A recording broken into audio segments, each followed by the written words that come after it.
வணக்கம்.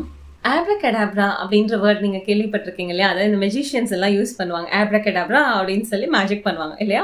ஸோ இது வந்து ஹீப்ரூ லாங்குவேஜ்ல இருந்து வந்த ஒரு வார்த்தை. இந்த ஆப்ரகடாப்ரா அப்படின்னா என்ன அர்த்தம் அப்படின்னா, ஐ கிரியேட் ஆஸ் ஐ ஸ்பீக். அதாவது நான் என்ன சொல்றேனோ அது நிஜமாகட்டும். நான் என்னுடைய பேச்சு மூலமா உருவாக்குறேன் அப்படின்னு அர்த்தம்.